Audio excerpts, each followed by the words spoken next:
Hello. Hello मेरे प्यारे प्यारे दोस्तों, आपका मेरे चैनल में स्वागत है। मेरे चैनल का नाम है रजनीकांत सिन्हा। ये यूट्यूब का चैनल है। इसमें ये मेरा लेक्चर नंबर 179 है। वीडियो का टाइटल है, थंबनेल, BIT टॉपर इन ₹500। 500 रुपया खर्च करना है मेरे दोस्त, और जिंदगी का लाजवाब सुख भोग करो। और वो है IIT में टॉप करने का सुख, है ना। 500 रुपया तुम्हें किस पते पे भेजना है, ट्रांसफर करना है, ये तुम्हें पता होना चाहिए। ये गुरु दक्षिणा है। ये फीस मत समझ लेना। रजनीकांत सिन्हा ये पिन कोड है और ये अकाउंट नंबर है ना। तो बहुत लड़के जो है जमा किए हैं, लेकिन कुछ और भी लड़के हैं जो नहीं जमा किए हैं। वो जल्द से जल्द इसको जमा कर दें, है कि नहीं। ये छोटी सी रकम है, जिससे जो है ये ये जो है लगातार चलता रहेगा, है कि नहीं। यही तो बातें हैं। तो तुम्हारा सपोर्ट का बहुत इम्पोर्टेंस है, ये बात को समझ लो। और तब तुम्हारे पास वीडियो हमारे एक से एक आएंगे, है कि नहीं। यही तो बात है। ओके, अब हम बिना लेट किए हुए पढ़ाई की दुनिया में आ जाए। यही तो है। अभी जो सीरीज चल रहा है उसका नाम है P+M। एक सीरीज हम पूरा कर चुके हैं, M+P। ये अभी बाकी है। इसी में प्रीडोमिनेंट है, मुख्य रूप से हमको फिजिक्स के सवाल को सॉल्व करना है। तो कोई किसी सवाल कहाँ है, तो सवाल हम लिखने जा रहे हैं। Consider the following two statements. The following two statements.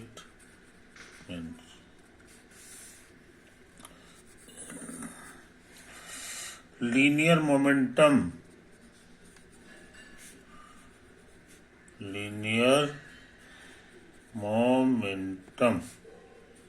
of the system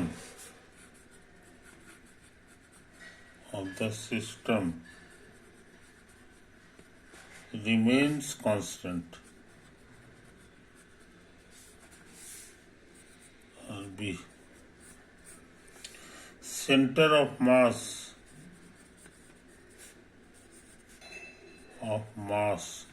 of the system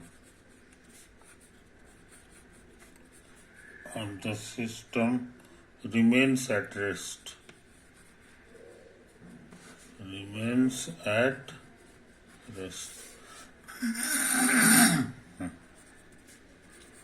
A implies B and B implies A. A does not imply B and B does not imply A. A implies B, but B does not imply A. D. B implies A,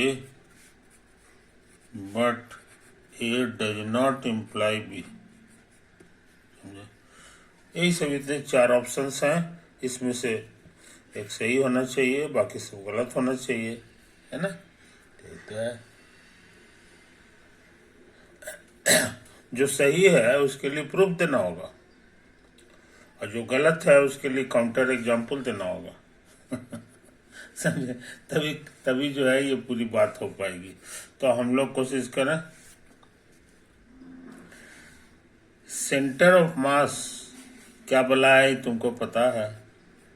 उसका definition था, ये होता है sigma MI/RI by capital M। Symbol का क्या मतलब है समझ रहे हो। ये सेंटर ऑफ मास का पोजीशन वेक्टर है। ये आसानी के लिए हम लोग इसको इधर ले आते हैं। RCM हम बराबर summation m i r i. Differentiate कर दो, d by d t of r c m, तो इधर भी डी बाई डी टी होगा, तो एम आई आर आई इतना है कि नहीं। कांस्टेंट एम है, ये बाहर चला आया, और d by d t of r c m, ये तो आया, समझे। अच्छा, अब तुमको पता है पोजीशन वेक्टर का जो डेरिवेटिव होता है उसी का नाम है वेलोसिटी। तो ये सेंटर ऑफ मास का वेलोसिटी लिखा हुआ है। लिनियरिटी रूल से अरे राम, सिग्मा छूट गया जी, सिग्मा छूट गया। तो लिनियरिटी रूल से सिग्मा बाहर आ जाता है और ये अंदर चला जाता है और कांस्टेंट को बाहर फेंक देता है, D by d t of are आई। क्या करें, इसी का नाम है वेलोसिटी ऑफ ith पार्टिकल। समझा, कोई दिक्कत। और तुमको भूलना नहीं चाहिए, मास और वेलोसिटी का प्रोडक्ट का ही नाम है लीनियर मोमेंटम, जिसका symbol p i, where p i का मतलब है एम आई गुना v i times p i. और इसको क्या कहते हैं, called linear momentum of the ith particle. ये तो है।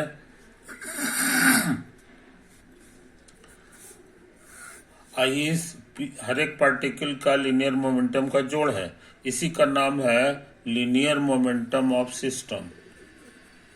लीनियर मोमेंटम ऑफ सिस्टम, समझे। यही तो है, जल्दी में रहेंगे तो लिखेंगे लीनियर मोमेंटम ऑफ सिस्टम। तो हम लोग बड़ी मेहनत करके पता लगाए कि लीनियर मोमेंटम ऑफ सिस्टम जो है, लीनियर मोमेंटम ऑफ सिस्टम, ये हमारा होता है m times velocity of centre of mass, है ना। इसको इस रूप में समझ सकते हैं कि सारे पार्टिकल को जमा कर दो, कहाँ पे, सबको सेंटर ऑफ मास पे जमा कर दो, तो एक पार्टिकल की तरह हो जाएगा, जिसका मास हो जाएगा सबका जोड़ के बराबर, और उसका जो वेलोसिटी है उस पॉइंट का, वही सेंटर ऑफ मास का, उससे इसको गुना कर दो, समझे कि नहीं। और उसी के बराबर ये हो जाता है, ये खतरनाक चीज जो है उसी के बराबर होता है कि नहीं। और वो जो घनाघोर जो पार्टिकल हो जाएगा, जो सबको जमा कर लोगे, सारे जो छोटे छोटे पार्टिकल हैं सेंटर ऑफ मास पे, तो वो जो है एक पार्टिकल की तरह ट्रीट कर लो, और उसका जो लीनियर मोमेंटम है वही कहलाएगा। तो इस बात को समझ लो, वो इस तरह से हो जाता है।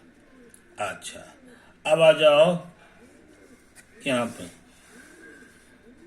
लेकिन कह रहा है कि centre of mass is at rest, centre of mass is at rest, समझे कि नहीं। अब हम ए की बात कर रहे हैं, इन ए हियर सेंटर ऑफ मास का जो वेलोसिटी है, रेस्ट का माने 0 है, तो यहां भर दो। इसीलिए इसकी मदद से हम लोग जान गए कि लीनियर मोमेंटम ऑफ सिस्टम ये 0 हो जाएगा, यहाँ 0 भरोगे ये सब 0 हो जाएगा, है कि नहीं। तो इस तरह से हम लोग देख लिए कि जो है अगर हम b को सही मानेंगे, b को सही मानेंगे तो ये वाला सही हो जाएगा, ये कांस्टेंट हो जाएगा, कुछ समझे।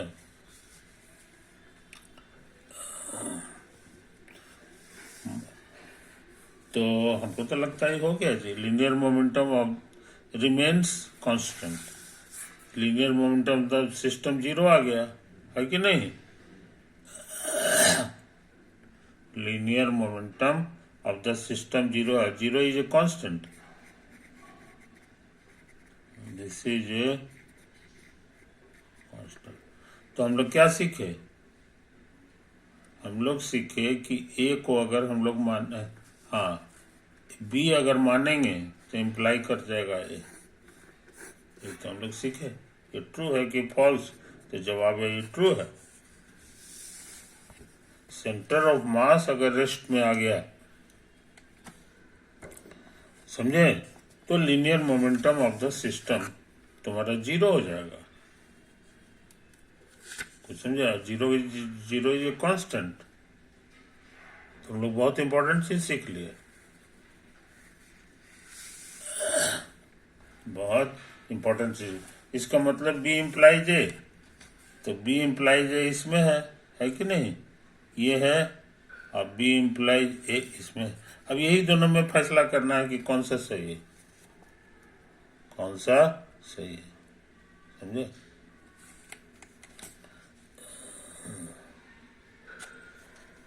ये तो है, कोशिश करें। बी इम्प्लाइज है तो आ गया,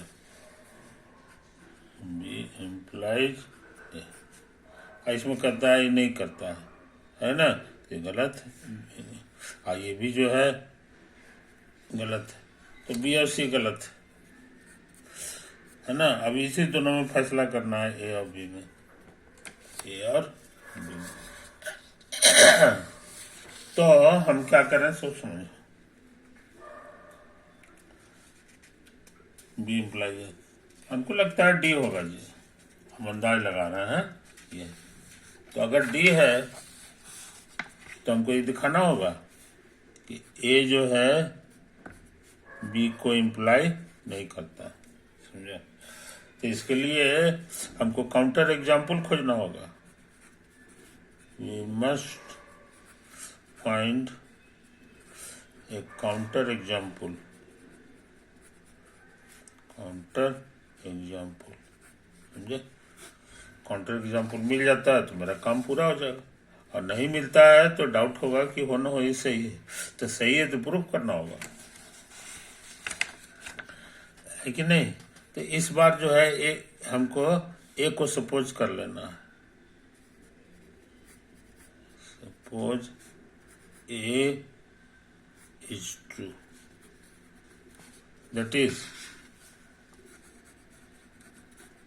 that is linear momentum is constant, linear momentum is constant, समझा? कोई दिक्कत? अच्छा,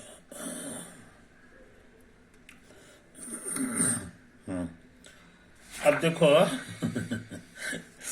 कल्पना करो, कल्पना करो कि यही रास्ता है ना? इस पे पार्टिकल चल रहा है, इस पे पार्टिकल चल रहा है। एक पार्टिकल हमारा हरा रंग का है, इसका मास m है, और ये इधर चल रहा है विद वेलोसिटी भी, समझे? कोई दिक्कत? एक और पार्टिकल है, एक और पार्टिकल, इसका भी मास जो है, इसका भी मास m मान लो, इसका वेलोसिटी भी मान लो, समझे? ये सब कांस्टेंट है, ये सब जो है कांस्टेंट है,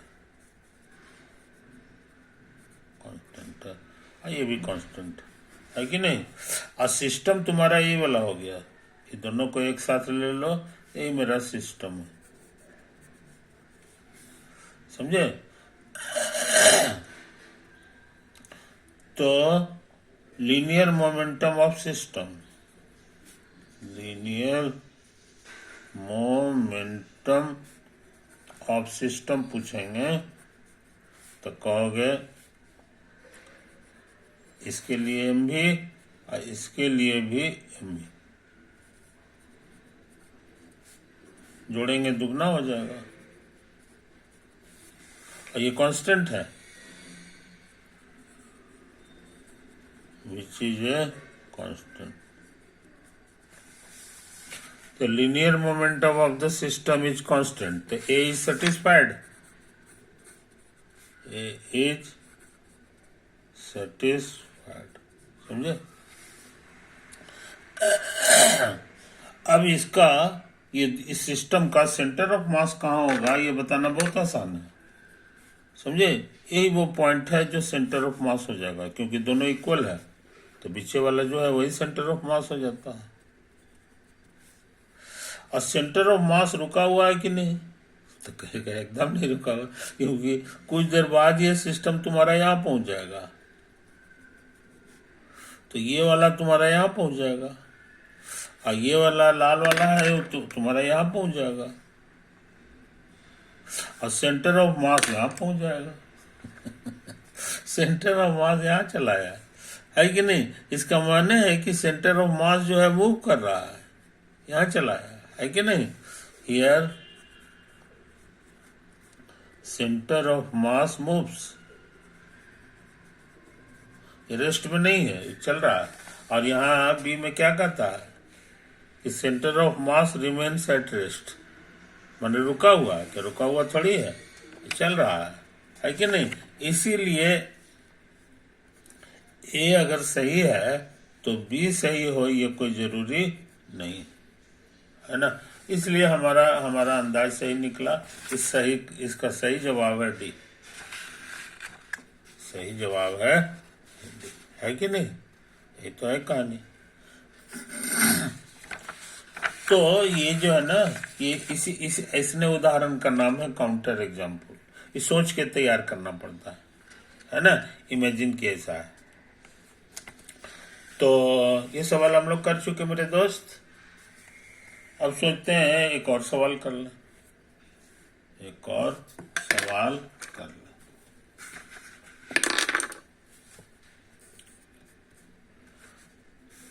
Consider the following two statements. Consider the following two statements.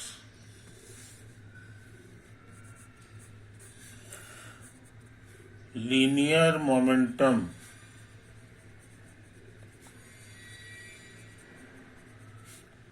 of a system of particles is zero.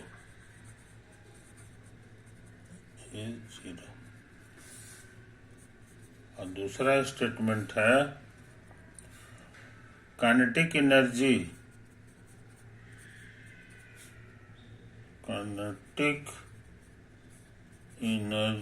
Of A system of particle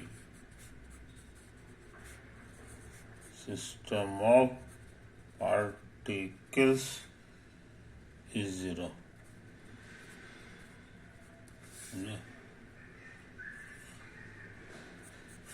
A implies B and B implies A. A does not imply B and B does not imply A. A implies B, but B does not imply A. B implies A, but A does not imply B. तो विचार करें।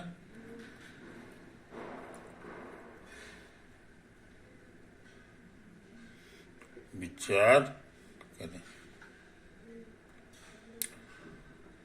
तो linear momentum of A system is zero. समझो, यही वाला example ले लो, यही वाला एग्जाम्पल ले लो। जरा आंसर कर रहे हैं, अभी नहीं पता लगा पाए। कल्पना करो कि यही तुम्हारा सिस्टम है, है कि नहीं। इसमें दो पार्टिकल हैं, एक m है एक और है m, दो पार्टिकल हमारे, और दोनों का वेलोसिटी मान लो v है कि नहीं। और इसकी वेलोसिटी इधर है, ये माइनस v कहलाएगा वेक्टर के हिसाब से, समझो। अच्छा, इस बार पूछेंगे, ये हमारा सिस्टम हो गया, linear momentum, linear momentum of the system, समझा, कोई दिक्कत। तो कहोगे इसका हो जाएगा m टाइम्स v और इसका हो जाएगा m टाइम्स माइनस v, दोनों को जोड़ना होगा, तो जोड़ोगे 0 आ जाएगा।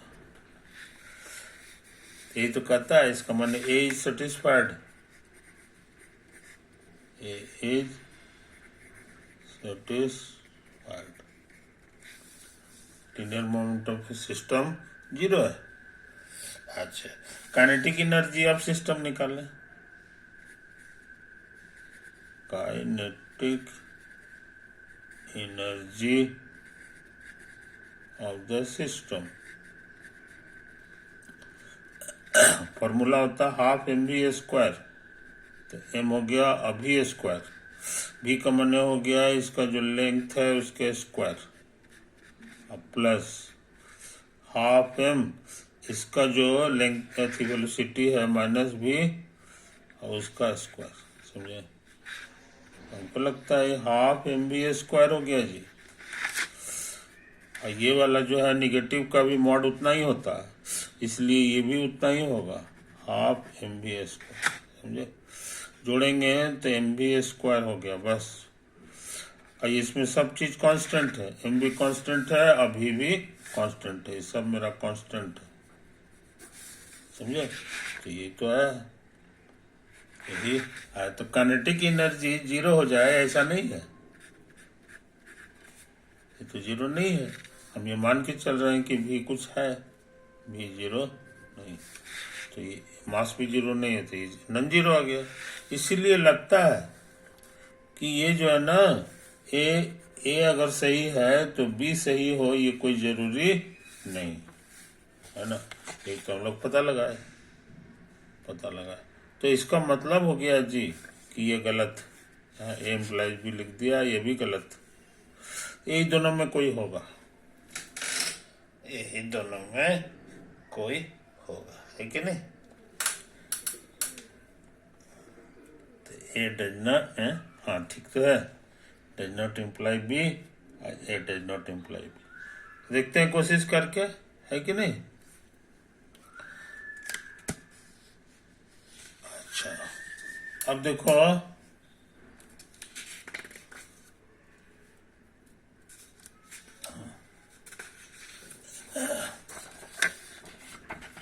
कल्पना करो कि बी सही है, बी इज, बी को सही मान लिया, दैट इज हर पार्टिकल का वेलोसिटी का स्क्वायर करोगे, half mv square half m2v2 square, है कि नहीं, etc, और सबका जोड़ 0, क्वेश्चन में लिख दिया 0, है कि नहीं। अच्छा, काइनेटिक एनर्जी के साथ विशेष बात है कि ये कोई भी निगेटिव नहीं है, नॉन निगेटिव, पॉजिटिव होगा या बहुत होगा तो 0 होगा, ये भी नॉन निगेटिव, समझे, ये तो है। तो नॉन निगेटिव चीज के बारे में क्या है सो समझ लो, इससे छोटा हो जाएगा इतना, बस समझ में। ये जो हम लिखेंगे खाली एक ठो लिखेंगे, बाकी नहीं, बाकी सब ऐसे ऐसे हो गया, फिर भी जो ये है, अब ये जो चीज है इससे ये बड़ा हो जाएगा, क्योंकि इसमें ढेर सारा नॉन निगेटिव चीज जोड़ा हुआ है, और ये खुद भी नॉन निगेटिव है, यानी 0 से बड़ा या बराबर है। अब इधर भी 0 इधर भी 0, उसी के बीच में ये फंसा हुआ है, इसका माने ये खुद भी 0 है, खुद भी जीरो। अब प्रोडक्ट जीरो है, इसका माने कि सब के सब जीरो है। ये तो जीरो होगा नहीं, M1 तो मास है, जीरो नहीं है तो जरूर से भी जीरो होगा, ये भी जीरो नहीं है तो किसी न किसी एक को तो जीरो होना पड़ेगा, वेलोसिटी जीरो हो गया, समझे। सिमिलरली V2 भी जीरो होगा, etc सब के सब का वेलोसिटी रुका हुआ, तो लीनियर मोमेंटम ऑफ सिस्टम, तो कहोगे M1 और V1 प्लस M2 और प्लस V2 और प्लस A, इसी का नाम लीनियर मोमेंटम सिस्टम है। और अभी पता लगा है कि ये जीरो होने वाला है, और उसी तरह से ये भी जीरो है, सारे जीरो को जोड़ोगे जीरो दे देगा, है कि नहीं। इसीलिए linear momentum of A system particle is zero, so A is true, ये साबित कर दिए हम लोग, साबित कर दिए कि अगर B सही है, B सही है, ये हमने सपोज कर लिया, तो A भी सही होगा, समझे, ये हमने प्रूव कर दिया। तो जैसे दाग लगा दे बी इम्प्लाइज ए इसी में है कि नहीं, ये गुड है, ये वाला गड़बड़ है। तो हमको उम्मीद है मेरे दोस्त कि तुम इस पढ़ाई को समझ रहे हो, है ना। ये स्टेटमेंट जो है हमको सही से ही लिखना चाहिए, ऐसा नहीं कि कुछ का कुछ लिख दिए, ऐसा नहीं है। तो इन बातों को समझ लो, इन बातों को समझ लो। मोटा मोटी हम लोग ऐसे समझते हैं, बी इम्प्लाइज ए, मान लो ये ट्रू है, इसका मतलब है कि इसमें ढेर सारा बात है, ढेर सारा चीज कंडीशन को फुलफिल करता है, तो ये कंडीशन फुलफिल हो जाता है। तो इसका मतलब क्या हो गया जी, ये ज्यादा बड़ा कंडीशन है बी माने काइनेटिक एनर्जी का जीरो हो जाना, ये बहुत बड़ी बात है। तो ऐसी हालत में ये लीनियर मोमेंटम तो आसानी से जीरो हो जाएगा, यही कहने का इसका मतलब है ना। तर्क वितर्क में ज्यादा बड़ा कंडीशन जो रहता है ना, स्ट्रोंगर कंडीशन, वो बाई तरफ होता है, उसी से इम्प्लाई कर जाता है बहुत सारा चीज। तो इसी बहाने हम लोग सीख लिए कि ये ज्यादा स्ट्रोंगर कंडीशन है, काइनेटिक एनर्जी का जीरो हो जाना, और लीनियर मोमेंटम का जीरो हो जाना, ये उतना बड़ा कंडीशन नहीं, ठीक है। तो ये क्वेश्चन भी हम लोग कर लिए मेरे यार, है ना। समय ज्यादा हो गया इसलिए जो है हम जो है इसको वीडियो को यहीं विराम दे रहे हैं। ओवर।